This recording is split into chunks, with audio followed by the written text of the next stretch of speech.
हे students, class 12 को pass out करने के लिए बहुत बहुत कॉन्ग्रेचुलेशन। अब दोस्तों, आप में से जो बहुत सारे ऐसे स्टूडेंट जो फ्यूचर में आईएएस बनना चाहते हैं या फिर यूपीएससी का एग्जाम को क्लियर करके कोई और पोस्ट पाना चाहते हैं, जो लोग कंफ्यूज हैं बहुत ज़्यादा कि क्लास 12 के बाद ग्रेजुएशन में कौन सा स्ट्रीम ले, अगर हम स्ट्रीम ले भी तो कौन सा कॉलेज लें, कौन से कॉलेज का टाइप लें, यानी कि रेगुलर कॉलेज लें या ओपन कॉलेज लें। इसके अलावा अगर हम कॉलेज ले भी लेते हैं तो हम किस तरीके से पढ़ाई करते हैं जिससे हमारा जो यूपीएससी का एग्जाम है वो इन 3 ईयर्स यानी कि ग्रेजुएशन के टाइम पर ही इसकी पूरी तैयारी हो जाए और ग्रेजुएशन कंप्लीट करने के जस्ट बाद में हम वो वाले एग्जाम को एकदम से अच्छे से निकाल पाएं।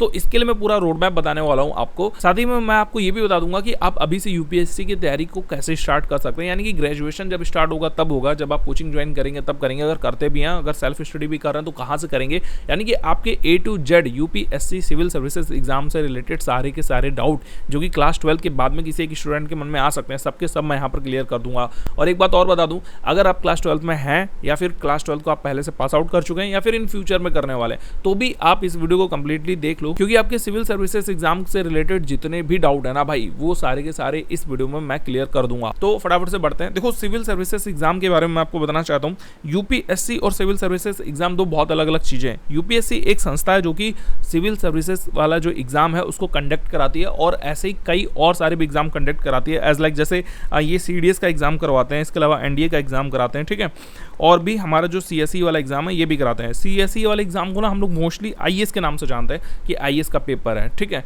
और इसमें जब आप सीएसई का एग्जाम क्लियर करते हो तो वहां पर आपकी रैंक डिसाइड करती है कि आपको कौन सी पोस्ट मिलने वाली है। उसमें से जो सबसे टॉप पोस्ट होती है वो होती है आईएएस। फटाफट से स्टार्ट करते हैं। देखो, श्योरिटी बहुत ज्यादा इंपॉर्टेंट है और श्योरिटी आपको इस पॉइंट पर होनी चाहिए। किस चीज की श्योरिटी? श्योरिटी इस चीज की कि आपको सच में आईएएस बनना है या फिर कोई और आपको फोर्स कर रहा है कि भैया आईएएस बन जाओ, या फिर आपने किसी को दूसरे को जो कोई पर्सन जो पहले से एग्जाम क्लियर कर चुका है उसके रुतबे को, उसके रोले को देख करके, रुतबा रोला मतलब कहने का मतलब उसकी जो पावर्स हैं वो उन सबको देख करके आप इंस्पायर हो गए हो कि भाई अब तो मुझे भी एग्जाम क्लियर करना है। लेकिन सच बताऊं तो यहाँ पर आपको ना बहुत ज्यादा सोच समझ लेना चाहिए, क्योंकि यूपीएससी का एग्जाम क्लियर करना केवल एक रैट रेस नहीं है, बल्कि ये बहुत ज्यादा कैपेबिलिटी डिमांडिंग वाला एग्जाम होने वाला है और इसमें लोगों का बहुत बहुत टाइम जो है वो लगता है। और अगर आपके अंदर सही कैपेबिलिटीज हैं और जो नहीं भी है उनको आप फ्यूचर में डेवलप कर सकते हो, और आपके अंदर वो सारी प्रॉपर्टीज हैं यानी कि कैरेक्टरिस्टिक्स हैं जो एक सिविल सर्विसेज के एस्पिरेंट में होनी चाहिए और साथ ही में सिविल सर्वेंट के अंदर भी होनी चाहिए, तो फिर आप इस एग्जाम को डेफिनेटली क्रैक कर पाओगे। लेकिन अगर इनमें से कुछ भी नहीं है तो भाई साहब आप इस एग्जाम में लगे रहोगे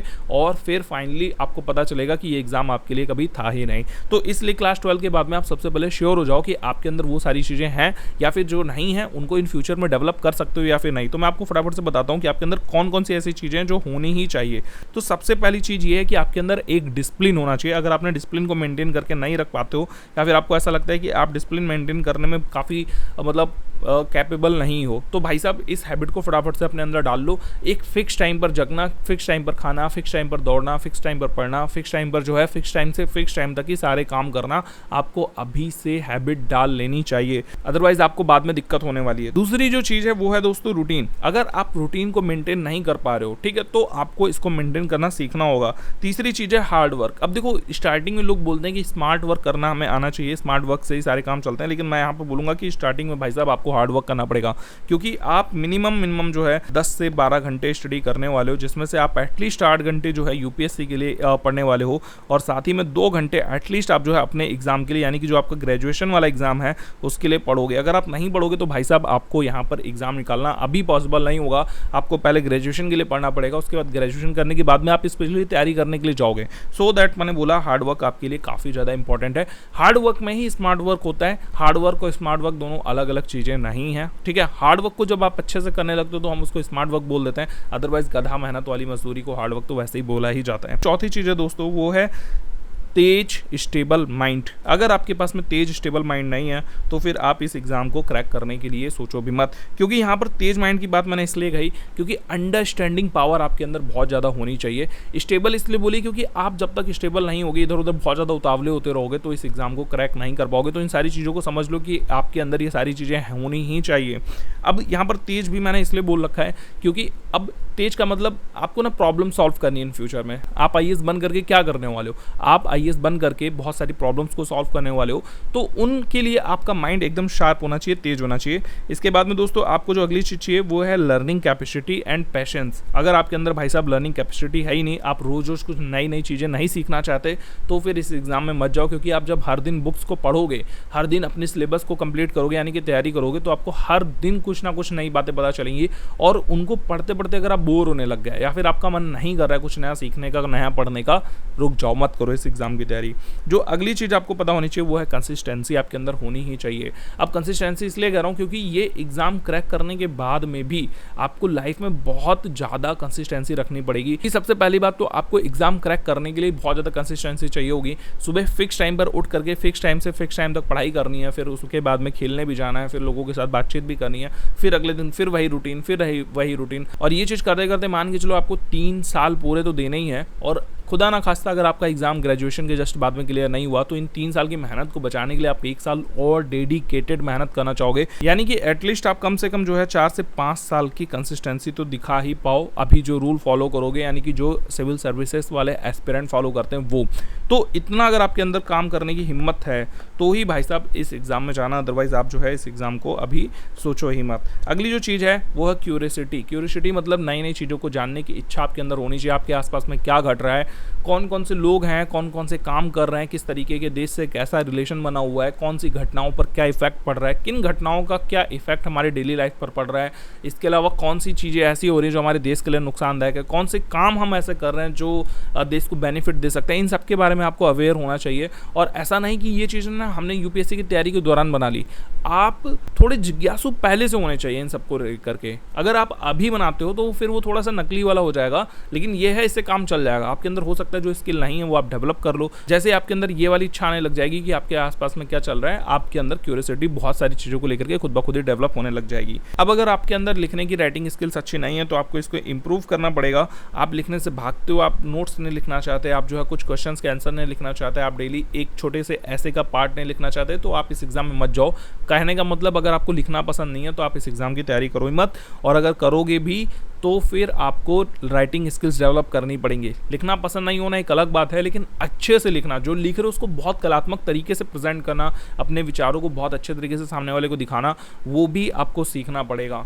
ठीक है, नेक्स्ट जो चीज़ आपके अंदर होनी ही चाहिए वो है दोस्तों इमोशनल बैलेंस। क्योंकि जब आप इस एग्ज़ाम की तैयारी करोगे तो भाई साहब बहुत ज़्यादा आपके जो आसपास के लोग हैं वो सब कुछ आपसे बहुत सारी होप रख लेंगे कि भाई मेरा या बहन मेरी या बेटा बेटी जो है बहुत ज़्यादा सीरियस है एग्ज़ाम को लेकर के, उनके इमोशंस को लेकर के, आपको अपनी पढ़ाई को लेकर के। फिर लोग आपको ताने मारेंगे, कुछ लोग बोलेंगे, कुछ ये कहेंगे कि तुझसे नहीं हो पाएगा, कुछ लोग बोलेंगे कि हाँ भाई तू कर सकता है, जब कुछ कर लेगा ना तो मेरा भी कुछ हेल्प कर देना।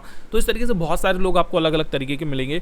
उन सबके बीच में आपको इमोशंस बैलेंस करके रखने पड़ेंगे, क्योंकि ये सब कुछ एक तरफ और आपकी जो स्टडी है वो एक तरफ होने वाली है। इसलिए इमोशनल बैलेंस भी आपको बना करके रखना पड़ेगा।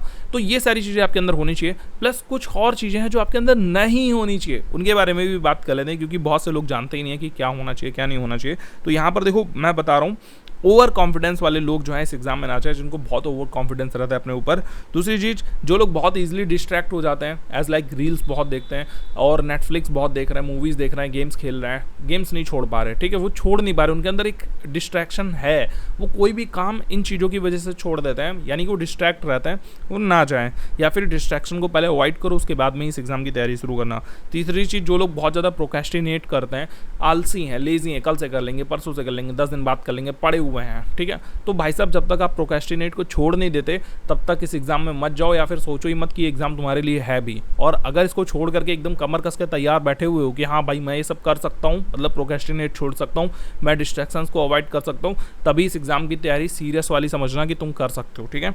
इसके बाद में जो लोग पीयर प्रेशर में बैठे हुए हैं या फिर पेरेंटल प्रेशर उनके अंदर बहुत ज़्यादा है कि भाई किसी पेरेंट ने बोल दिया कि तुम ये वाले एग्जाम की तैयारी करो, मामा ने फ़ोन कर दिया कि भैया जो मेरा भांजा है वो तो आईएएस की तैयारी करेगा, बहन उससे आईएएस की तैयारी कराओ, तो तुम्हारी मम्मी लग गई तुम्हारे पीछे कि भैया आप तो आईएएस की तैयारी करो, तुम्हारा मन है नहीं, ठीक, तुम लेजी हो, तुम प्रोक्रेस्टिनेट करते हो, तो फिर तुम नहीं कर पाओगे, ठीक है।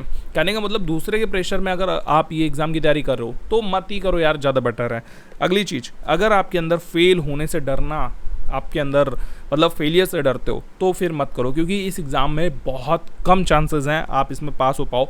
कितने चांसेस हैं? 99% चांस है कि आप इसमें पास नहीं हो पाओगे यार। 10 लाख लोगों में, ठीक है, 10 लाख लोगों में 100 लोग आईएएस बनते हैं। तो आप मुझे कमेंट बॉक्स में बताओ कितनी परसेंटेज हुई जितने लोग आईएएस बनते हैं यहाँ पे। तो इन सारी बातों को अच्छे से समझने के बाद में आप ये डिसाइड कर सकते हो कि मुझे यूपीएससी की तैयारी करनी है या फिर नहीं करनी है। अगर आपको नहीं करनी है तो मुझे कमेंट बॉक्स में बताना, और अगर आप अभी भी लग रहा है कि हाँ अब मैं कर लूँगा, मैं प्रोक्रेस्टिनेट छोड़ सकता हूँ, मैं ये सारे काम कर सकता हूँ जो भैया आपने मुझे कमेंट बॉक्स में बताए, तो मुझे प्लीज़ कमेंट करके बता देना कि जो भी आपने बातें बताई वो सब कुछ मेरे अंदर है, और जो नहीं है वो मैं डेवलप कर सकता हूँ। अगर आप डेवलप कर सकते हो तो बढ़ते हैं आगे वाले पॉइंट पे, जो कि है आपकी स्ट्रीम से रिलेटेड आपका डाउट। स्ट्रीम से रिलेटेड जो भी डाउट होगा ना भाई आज क्लियर करके ही जाऊंगा, और आपको कभी किसी और से पूछने की जरूरत नहीं पड़ेगी। ध्यान से समझो। देखो ग्रेजुएशन में क्या होता है कि ग्रेजुएट यार चलो फिर से मैं कलर ले लेता हूँ, ठीक है।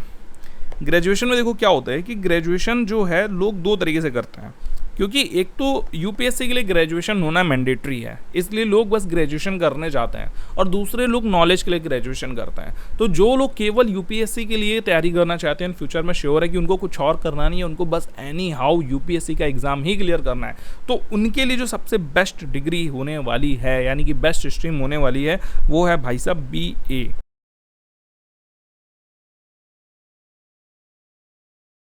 अब बीए आप ऑनर्स भी कर सकते हो, या फिर आप जो है बीए का कोई प्रोग्राम वाला कोर्स भी कर सकते हो, क्योंकि अगर आप किसी एक पर्टिकुलर सब्जेक्ट में पहले से आपको पता है कि मुझे ये वाला सब्जेक्ट बहुत पसंद है, एज लाइक आपको हिस्ट्री पढ़ना बहुत पसंद है क्लास 12th में भी, या फिर पहले से बचपन से, तो आप डेफिनेटली क्या करो, बीए हिस्ट्री ऑनर्स ले लो, ठीक है। वो यूपीएससी के जो मेंस का एग्जाम होगा उसमें जो ऑप्शनल का एग्जाम होता है वहाँ पर बहुत ज़्यादा हेल्प करेगा, क्योंकि अगर तुमको हिस्ट्री पसंद है तो फिर तुम्हारा ऑप्शनल भी हिस्ट्री रहेगा। लेकिन अगर तुमको अभी तक यही नहीं पता कि मेरा फेवरेट सब्जेक्ट कौन सा है, तो फिर आप ले लो बीए प्रोग्राम। और अगर आपके पास में क्लास 12th में पीसीएम, पीसीबी, कॉमर्स वगैरह रहा हो, और इन फ्यूचर आप एकदम 100% फिक्स कर चुके हो कि मुझे यूपीएससी का एग्जाम ही देना है, तो भी आप ले लो बीए प्रोग्राम। क्यों? जनरली यही होता है कि 6 महीने के लिए जो साइड वाले सब्जेक्ट होते हैं वो होते हैं, और 1-2 मेन सब्जेक्ट होते हैं जो लगभग सभी सेमेस्टर में चलते हैं। तो अब इससे होगा ये कि आप जो भी बीए प्रोग्राम में सीखोगे वो आपकी यूपीएससी की मेन्स एग्जाम में, प्री में, और जो आपका ऑप्शनल वाला होगा, इंटरव्यू होगा, वहाँ सब जगह पर हेल्प करने वाले हैं। और सबसे बड़ी बात बीए प्रोग्राम की ये होती है कि इसके लिए हमें बहुत ज़्यादा डेडिकेटेड पढ़ाई भी नहीं करनी होती। तो यहाँ पर इसलिए मैं बोलता हूँ बीए प्रोग्राम। अगर आप बीए नहीं करना चाहते तो आप लॉ कर सकते हो। लॉ करने के बहुत सारे फ़ायदे हैं, क्योंकि लॉ से आपको देखो पॉलिटी में भी हेल्प मिलेगी, गवर्नेंस में भी हेल्प मिलेगी, ठीक है। इसके अलावा इंटरव्यू में भी हेल्प मिलेगी। तो बहुत सारे यूपीएससी के जो सब्जेक्ट हैं वो लॉ से भी क्लियर हो जाते हैं। तो मैं 2 सब्जेक्ट के लिए रिकमेंड करता हूँ, या तो आप बीए ऑनर्स ले लो, बीए प्रोग्राम ले लो, या फिर आप जो है आगे लॉ कर लो। अब लॉ करने का एक फ़ायदा और एक नुकसान है। फ़ायदा ये है कि इससे आपको जो है सब्जेक्ट में हेल्प मिल जाएगी, और इन फ्यूचर अगर आप कुछ नहीं बने तो आप वकील तो बनी जाओगे, छोटे मोटे वकील तो बनी जाओगे, और अच्छे से तैयारी करोगे तो बहुत बड़े वकील भी बन जाओगे। लेकिन नुकसान ये है कि भाई साहब ये लॉ जो है आपका वो 5 ईयर का करना पड़ेगा, मिनिमम 5 ईयर के लिए करना पड़ेगा। तो अगर आप 5 ईयर के लिए रेडी हो तो आप लॉ कर सकते हो। इसके बाद में जो भी स्ट्रीम बचती है, जैसे कि आप कॉमर्स से ग्रेजुएशन करना चाहते हो या फिर साइंस से करना चाहते हो, तो भाई साहब वो स्ट्रीम आपकी इस एग्जाम में कहीं भी हेल्प नहीं करेंगी अंटिल आपने मेंस में ऑप्शनल वाला जो सब्जेक्ट है वही ना चुन रखा हो। जैसे कि बहुत सारे लोग मैकेनिकल इंजीनियरिंग चुन करके मैकेनिकल इंजीनियरिंग को ही अपना ऑप्शनल सब्जेक्ट बनाना चाहते हैं, तो फिर कर सकते हो यार, ठीक है। लेकिन प्रॉब्लम वही आएगी कि ये आपके GS1, GS2, GS3, GS4 में कहीं भी हेल्प नहीं करेगा, वो केवल आपके ऑप्शनल में हेल्प करेगा। और यकीन मानो जो आप वहाँ पढ़ के आओगे उससे ज़्यादा हार्ड आपको ऑप्शनल में भी मिलेगा, ठीक है। कहने का मतलब है, देखो मैंने ऐसा सुना है, पढ़ा है, एक्चुअली कितना हार्ड आता है, क्योंकि मैंने ग्रेजुएशन से जो साइंस की है वो इसकी देखी नहीं है, मैंने पेपर भी नहीं मिला है अभी तक, मैं झूठ के बोलूँ तो मुझे नहीं पता कि इसका लेवल, यानी कि ग्रेजुएशन वाले का लेवल और इसके मेंस का ऑप्शनल वाले का लेवल कितना ज़्यादा हार्ड होता है। तो आपको मैं रिकमेंड करूँगा, अगर आपने एकदम 100% श्योर कर रखा है कि मुझे केवल यूपीएससी ही क्लियर करना है, तो आप बीए ऑनर्स ले लो। अगर आपको सब्जेक्ट क्लियर है, और नहीं क्लियर है तो बीए प्रोग्राम ले लो आँख बंद करके। अब लोग बोलेंगे कि मुझे ओपन में लेना चाहिए या फिर रेगुलर में लेना चाहिए। ओपन का मतलब आपका सप्ताह में क्लास होती है, रेगुलर का मतलब आपको डेली क्लास करनी पड़ती है। तो ये मैं आपकी चॉइस पर छोड़ रहा हूँ, क्योंकि अगर आप रेगुलर कर रहे हो, ठीक है, तो आप देखोगे कि आपको 6 से 8 घंटे वहाँ पे लगाने पड़ेंगे, और 6 से 8 घंटे अगर आप रेगुलर कॉलेज को दे रहे हो तो फिर जब आप वापस आओगे घर पे तो 2 घंटे और ऐड कर लो अपने दिन भर के। अब आपके पास बचते हैं 8 घंटे, तो 8 घंटे आप नहीं पढ़ पाओगे, ठीक है। उसमें से 2-4 घंटे घर के काम में चले जाएंगे, तो आपके पास बचेगा 3 से 4 घंटा। अगर आप 3 से 4 घंटे यूपीएससी की तैयारी करना चाहते हो, ठीक है, तो आप रेगुलर ले लो। उसके लिए क्या करना होगा कि आपको कॉलेज में अपनी पढ़ाई बहुत ध्यान से करनी पड़ेगी, क्योंकि कॉलेज की पढ़ाई आप घर पे नहीं कर सकते। घर पे क्या करना है, यूपीएससी की तैयारी करनी है। सो अगर आप जो है इस चीज़ में कंफर्टेबल हो कि आपको ओपन से करना है, या फिर आपका कॉलेज ऐसा है जो रेगुलर की डिमांडिंग नहीं करता कि आप डेली क्लास अटेंड करने के लिए आओ, तो वो वाला क्लास जो है, वो वाला कॉलेज आप अटेंड कर लो, क्योंकि उसमें होगा ये कि आपको फुल तैयारी करने का जो टाइम है वो अभी मिल जाएगा। तो आप 3 साल दबा करके जो है कायदे से यूपीएससी की तैयारी कर पाओगे, सेल्फ स्टडी कर पाओगे, या फिर आगे मैं आगे और बताऊंगा कोचिंग वगैरह के बारे में, तो वो भी आप कर पाओगे। ठीक है, तो आई थिंक आपने स्ट्रीम क्लियर कर ली होगी। लेकिन अगर आप ये चाहते हो कि यार मेरे पास एक प्रोफेशनल डिग्री हो, लाइक जैसे आप इंजीनियरिंग करना चाहते हो या फिर डॉक्टर बनना चाहते हो, तो भाई साहब फिर आप यूपीएससी अभी छोड़ दो, पहले उसी में लग जाओ। जो भी आपको जो करना हो वो कर लो, उसमें आपकी ज्वाइनिंग हो जाए, उसमें आपको सैलरी वगैरह मिलने लग जाए, उसके बाद में आप इसमें आराम से दोबारा से तैयारी करना शुरू कर देना, क्योंकि यहाँ पर चांसेस बहुत ज़्यादा कम होते हैं। और कम होने के बाद में आपके पास एक प्रोफेशनल डिग्री रहेगी तो अच्छा है, लेकिन वही बात है, समय का खेल है, फिर आपको ज़्यादा समय उसमें देना पड़ेगा। पहले 3-4-5 साल उसमें लग जाएंगे, उसके बाद आप जो है तैयारी शुरू करोगे तो 3-4 साल इधर भी लग जाएंगे। ठीक है, तो ये है एक्चुअली में सच्चाई। कहने के लिए कुछ भी लोग बोल सकते हैं, वो अलग की बात है। ठीक है, तो स्ट्रीम आप समझ गए होंगे। अगर यूपीएससी क्लियर करना है, एकदम से पूरा दिमाग में बसा लिया सिर्फ और सिर्फ यूपीएससी का सिविल सर्विसेज वाला एग्जाम, तो क्या ले लेना है, बीए ऑनर्स या फिर बीए प्रोग्राम, बाकी आपकी मर्जी। ठीक है, अब बात करते हैं स्टडी की। अब आपने स्ट्रीम भी चूज़ कर ली, अब आपको पता भी चल गया कि मैं बीए प्रोग्राम लेने वाला हूँ। ठीक है, और आपने कॉलेज भी चूज़ कर लिया कि आपको जो है ओपन का कॉलेज लेना है या फिर रेगुलर कॉलेज भी, जैसा भी चूज़ करना है। स्टडी कैसे करेंगे, तो देखो मैं आपको सलाह देना चाहूँगा कि मोस्ट प्रॉब्ली आपके आसपास में घर में कहीं भी एक लाइब्रेरी बनी होगी, उस लाइब्रेरी को ज्वाइन करो। 3, 4, 5, 6, 7, 8, 9, 10 जितने भी घंटे आपको लगता है पढ़ाई के, वो आप वहाँ पढ़ाई करो जा करके। ठीक है, जब आप पढ़ाई कर रहे हो तो आप डेली अपनी यूपीएससी के एग्ज़ाम को 6 घंटे तो देने की कोशिश करो ही करो। 6 घंटे भी कैसे दोगे वो भी मैं आपको बता देता हूँ। आपने जो कल पढ़ा था 1 घंटा उसका रिवीजन करना है आज। ठीक है, आज क्या करना है, जो आपने कल पढ़ा था उसका हर दिन 1 घंटा रिवीजन करना है। बिना रिवीजन के आप यूपीएससी की तैयारी नहीं कर पाओगे, तो रिवीजन मस्ट है। और अगर आप रिवीजन नहीं करना चाहते तो तैयारी मत करो, छोड़ दो, भाग जाओ। ठीक है, तो आपने आज क्या किया, 1 घंटा रिवीजन किया, 1 घंटा अभी से करंट अफेयर पढ़ना शुरू कर दो। अब बोलेंगे लोग कि यार 1 साल पहले करंट अफेयर पढ़ते हैं, 1.5 साल पहले करंट अफेयर पढ़ते हैं, तुम तो यार अभी बता रहे हो। तो हाँ, मैं बोल रहा हूँ अभी, और जो मैं बोल रहा हूँ वो एकदम जेन्युइन बात बोल रहा हूँ। ठीक है, आप जितना जल्दी करंट अफेयर पे ध्यान दोगे उतना ज़्यादा आपके लिए आपके दिमाग की जो ढक्कन है वो खुलेगा और आप चारों तरफ से सोचना शुरू कर पाओगे। इसलिए करंट अफेयर आप डेली पढ़ो, चाहे आप किसी भी क्लास में हो, कुछ भी तैयारी करना चाहते हो, करंट अफेयर थोड़े मोड़े पढ़ते रहो। तीसरी चीज़ आपको ये करनी है, जैसे 2 घंटे तो हो गए, तीसरा जो घंटा है वो आपको 2-2 घंटे की 2 क्लासेस लेनी है। अब ये क्लासेस आप सेल्फ स्टडी में भी ले सकते हो, जैसे एक सब्जेक्ट उठाया हमने, एक टॉपिक पढ़ना शुरू करा, 2 घंटे पढ़ लिया, बहुत हो गया। दूसरा एक और सब्जेक्ट उठाया, 2 घंटे पढ़ लिया, बहुत हो गया। तो इस तरीके से मिनिमम 6 घंटे तो आपको देने ही देने हैं। अगर आप इससे ऊपर जाना चाहते हो तो ये जो 2-2 घंटे की मैंने 2 क्लासेस बताई, आप इसको 3 भी कर सकते हो, या फिर रिवीजन को बढ़ा के 2 घंटा कर सकते हो, करंट अफेयर को बढ़ा के भी 2 घंटा कर सकते हो। फिर इसमें राइटिंग स्किल्स भी ऐड कर सकते हो, यानी कि मैंने जो भी सुबह से पढ़ा है उसके शाम को आंसर राइटिंग भी करके देख ली, थोड़ा बहुत और चीज़ें करके देख ली, तो वो सब कुछ भी आप यहाँ पर ऐड कर सकते हो। लेकिन मिनिमम जो है आपको वो 6 घंटे पढ़ाई करनी है। क्या क्या, 1 घंटे आपको रिवीजन करना है, 1 घंटे आपको करंट अफेयर पढ़ना है, और 2-2 घंटे की 2 क्लासेस लेनी है 2 सब्जेक्ट की। चाहे तो आप 1 घंटे एक सब्जेक्ट को भी 4 घंटे पढ़ सकते हो। तो टोटल 6 घंटे तो आपको मिनिमम डेली के डेली पढ़ने ही हैं। कहाँ पढ़ोगे, लाइब्रेरी ज्वाइन कर लो, वहाँ पे पढ़ने लग जाओ। लेकिन अगर आपके आसपास में लाइब्रेरी नहीं है तो घर को लाइब्रेरी बनाओ। ठीक है, मतलब एकदम शांत वाला रूम। आगे बात करते हैं कोर्स की। जो बच्चे ये बोलते हैं कि मुझसे खुद से तो हो नहीं पाएगा, मेरे से बुक नहीं पढ़ी जा रही, मेरे को समझ में नहीं आ रहा क्या पढूं, कहाँ से पढूं, या फिर जो बच्चे ये भी बोलते हैं कि नहीं भैया मैं तो सेल्फ स्टडी कर लूँगा, मुझे इतना कॉन्फिडेंस है कि मैं सब कुछ पढ़ लूँगा। तो मेरे भाई, जब सेल्फ स्टडी करते हैं ना तो पता है क्या प्रॉब्लम आती है, हमें ये नहीं पता होता कि हमें पढ़ना क्या है और छोड़ना क्या है। यूपीएससी में क्या पढ़ना है से ज़्यादा इंपॉर्टेंट है क्या छोड़ना है, क्योंकि पढ़ना तो सब कुछ हो सकता है यार। यूपीएससी का सब्जेक्ट छोड़ो, आप किसी भी एग्जाम के लिए बाउंड्री तय नहीं कर सकते, बहुत सारा कुछ पढ़ना हो सकता है। एक सब्जेक्ट के अंदर चले गए तो उसमें, एक टॉपिक के अंदर चले गए तो उसमें सब, मतलब हजारों सब टॉपिक हो सकते हैं, उनके अंदर मास्टरी करने लग गए तो बहुत ज़्यादा डीप हो सकता है। इसलिए बेस्ट ऑप्शन ये है आप किसी की गाइड के अंदर पढ़ो, यानी कि गाइडेंस में पढ़ो, तो इसके लिए मैं बोलता हूँ भाई साहब आप जो है कोचिंग एक ज्वाइन कर लो जो आपको अच्छे से समझा देंगे। वो आपको ये समझा देंगे आपको क्या पढ़ना है, कैसे पढ़ना है, क्या क्या नहीं पढ़ना है, कितने टॉपिक पढ़ना है, कब कब याद करना है। सो दैट मैं कोचिंग को रिकमेंड करता हूँ। कोचिंग इसलिए रिकमेंड कर रहा हूँ क्योंकि टाइम बच जाता है यार। मैंने सेल्फ स्टडी करी है पिछले 3-4 सालों से और मुझे नहीं पता था कि मुझे क्या पढ़ना है, क्या छोड़ना है, और जब भी मैं एग्ज़ाम देता हूँ तो दिक्कत हो जाती थी। फिर मैंने लास्ट में कुछ सब्जेक्ट की कोचिंग ली, क्लासेस ली टीचर से, जैसे मैंने एथिक्स की क्लासेस ली। यकीन मानो मज़ा आ गया और बहुत पछतावा भी हुआ कि मैंने पहले क्यों नहीं कर ली। ठीक है, मैं किसी भी कोचिंग को रिकमेंड नहीं कर रहा, आपका जो मन हो जिस भी टीचर से पढ़ना चाहे पढ़ सकते हो। अच्छा पढ़ाते हैं सब, क्योंकि उन सबको ये पता होता है कि क्या पढ़ना है और क्या छोड़ना है, तो वहाँ पर आपको हेल्प मिल जाती है। ठीक है, तो इसलिए मैं किसी भी कोर्स को रिकमेंड करता हूँ। आप ऑनलाइन क्लासेस ले सकते हो, आप ऑफलाइन क्लासेस ले सकते हो, सिलेबस कंप्लीट करने तक तो क्लासेस ले ही सकते हो। ठीक है, अब आगे हम लोग बात करते हैं शुरुआत कहाँ से करोगे। तो सब लोग जानते हैं कि हम शुरुआत करते हैं एनसीईआरटी से। ठीक है, हर कोई आपको बोलता नजर आएगा कि भाई साहब एनसीईआरटी पढ़ना शुरू कर दो। एनसीईआरटी जो है ये बेस होता है, और एक्चुअली में बात सही है। अगर आपने एनसीईआरटी नहीं पढ़ी आपको बहुत सारा जो है लॉस होने वाला है। तो कितनी एनसीईआरटी पढ़नी है मैंने यहाँ पर देखो लिख दिया है। ठीक है, आपको हिस्ट्री की क्लास 6 से 12 तक की पढ़नी है, ज्योग्राफी भी क्लास 6 से 12 तक की पढ़नी है। इसमें 11th क्लास की ज्योग्राफी मस्ट है, बट उसको समझने के लिए आपको 6, 7, 8 की पढ़नी पड़ेगी। 9th और 10th की ज्योग्राफी आप चाहे तो छोड़ सकते हो। ठीक है, चाहे तो छोड़ सकते हो हल्का फुल्का, लेकिन बाद में जब आप ज्योग्राफी कंप्लीट करोगे तो आपको वहाँ पर पढ़ने को मिल जाएगी वो चीज़। तो 6 to 12 बोली जाती है।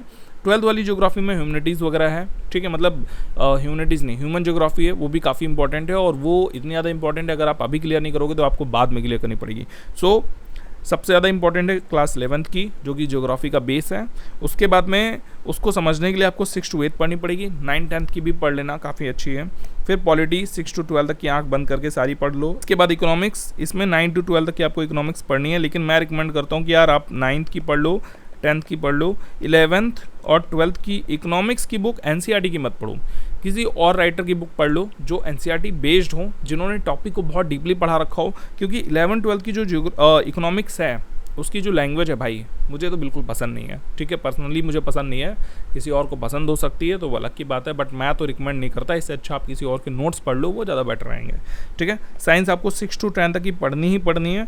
और इन्वायरमेंट पढ़ने के लिए आपको क्लास 12 की जो बायोलॉजी है उसके कुछ चैप्टर्स हैं जो इकोलॉजी और इन्वायरमेंट से रिलेटेड हैं, ये आपको पढ़ने पड़ेंगे।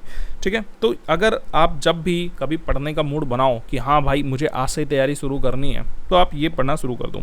अच्छा, कुछ लोग यहाँ पर तीरंदाज होंगे, वो बोलेंगे कि मैं एनसीईआरटी क्यों पढ़ूँ, मैं डायरेक्टली कोर्स से पढ़ना शुरू कर दूंगा। तो भाई जब आप अगर एनसीईआरटी नहीं पढ़ सकते, यानी कि आप हार्ड वर्क नहीं कर सकते। एनसीईआरटी पढ़ना थोड़ा बोरिंग काम हो जाएगा आपके लिए, बोलोगे यार मैं क्यों पढ़ूँ, और जैसे ही आपको लगे कि एनसीईआरटी पढ़ने में मज़ा नहीं आ रहा, आप छोड़ देना, तैयारी मत करना, तुम्हारे लिए नहीं है। ठीक है, तुम्हारे लिए है ही नहीं। एनसीईआरटी नहीं पढ़ सकते, पढ़ने का मन नहीं कर रहा है, समझ में नहीं आ रही है, छोड़ दो, भाग जाओ, कुछ और कर लो। ठीक है, क्रिकेट खेल लो, गली में मस्ती कर लो, यूपीएससी नहीं है तुम्हारे पास का भाई।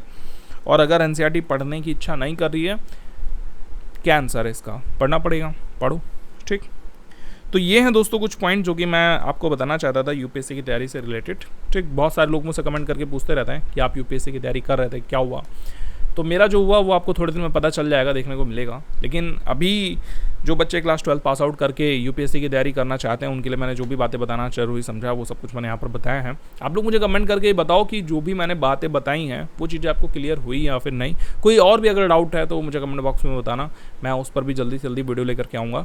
और अगर कोई ऐसा स्टूडेंट है जो कि क्लास 12 में नहीं है या फिर 12th पास आउट करने वाला है, उसको वीडियो रिकमेंड कर देना अगर इन फ्यूचर में वो यूपीएससी की तैयारी करना शुरू करना चाहता है तो इसी के साथ में दोस्तों मैं इस वीडियो को एंड करता हूं, और अगली वीडियो में मिलता हूं। तब तक के लिए बाय बाय, टेक केयर, अपना ख्याल रखो, देखते रहो फुल ऑन गाइड।